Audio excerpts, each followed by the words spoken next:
Ma'am, இப்போ நாட்டு மாடுன்னு பார்த்தீங்கன்னா, நம்ம வீட்ல வளர்க்குற மாடு தான் நாட்டு மாடுன்னு நான் நெனச்சுக்கிட்டு இருந்தேன். இப்போ நீங்க இதெல்லாம் காட்டி இதுதான் நாட்டு மாடு அப்படின்னு நீங்க சொல்றீங்க. எப்படி நம்ம வந்து நாட்டு மாட கண்டுபிடிக்கிறது? அதுக்கும் இதுக்கும் உள்ள டிஃபரன்ஸ் என்ன?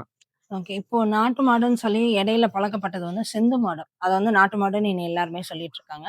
சிந்து மாடுங்கிறது வந்து ரெட் சிந்திங்கிறது தான் நாட்டு மாடு. சிந்து மாடு வந்து ஜெர்சியோட கிராஸ்.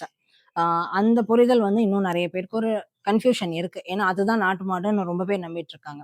அத வந்து ரெட் சிந்தி பிளஸ் ஜெர்சி அதுதான் வந்து சிந்து மாடுன்னு சொல்றது. ரெட் சிந்திங்கிறது தனி. அது ஒரிஜினல் நாட்டு மாடு. இப்போ நாட்டு மாடுக்கு என்ன அதுக்கும் இதுக்கும் என்ன டிஃபரன்ஸ்ன்னு பார்த்தீங்கன்னா, இதுல வந்து திமில் இருக்கும். அந்த மாட்டுக்கு திமில் ரொம்ப கம்மியாவோ, இல்ல சுத்தமா திமிலே இருக்காது. கொம்பு இந்த மாட்டுக்கு வந்து பெருசா வளரும். சில பிரீட்ல வந்து சின்ன சின்ன கொம்போட இருக்கும்.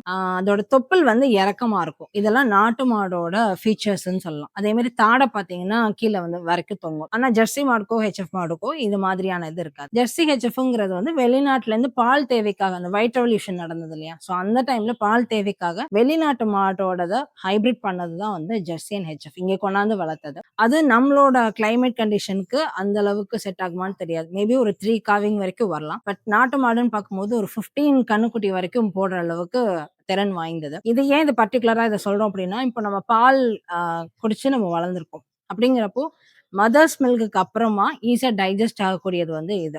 நாட்டு மாடோட பாலு. ஸோ லாக்டோஸ் இன்டாலரன்ஸ் இருக்கவங்களுக்கெல்லாம் அந்த அளவுக்கு ப்ராப்ளம் இருக்காது. பட் கிளினிக்கலா பேச வரல. இங்க இருக்கிறத வச்சு நான் சொல்றேன். அதாவது இங்க யூஸ் பண்றவங்களோடத வச்சு சொல்றேன். கொஞ்சம் ஈஸி டைஜஷன் இருக்கும் இதுல.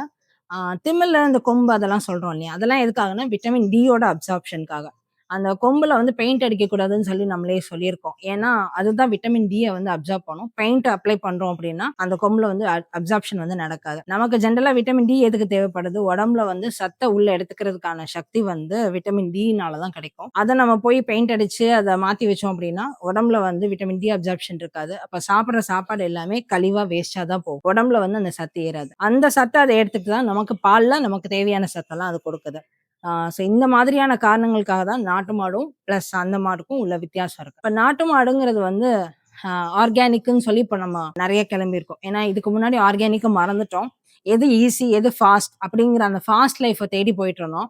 இப்ப திருப்பி அதனால நெறைய நோய் வருது அப்படிங்கிறதெல்லாம் தெரிஞ்சுட்டு மறுபடியும் ஆர்கானிக் லிவிங்க்கு நம்ம மாறிட்டு இருக்கோம். அப்படி ஆர்கானிக் லிவிங் முழுமையா நடக்கணும் அப்படின்னா, அதுக்கு நாட்டு மாடு ரொம்ப அவசியம். ஏன்னா ஆர்கானிக் லிவிங்ன்றது எப்ப வரும்னா, கெமிக்கல் உரம் எதுவுமே சேர்க்காம ஆர்கானிக் ஃபெர்டிலைசர்ஸ் நம்ம போடுறப்ப தான். அந்த ஆர்கானிக் ஃபெர்டிலைசர் எங்கேருந்து கிடைக்கும்னா, நாட்டு மாட்டோட சாணமும், கோமியம் தான் ஆர்கானிக் ஃபெர்டிலைசரா நம்ம யூஸ் பண்றோம். ஸோ ஒரு இயற்கை வேளாண்மை நடக்கணும் அப்படின்னா, நாட்டு மாடுகள் அவசியம்.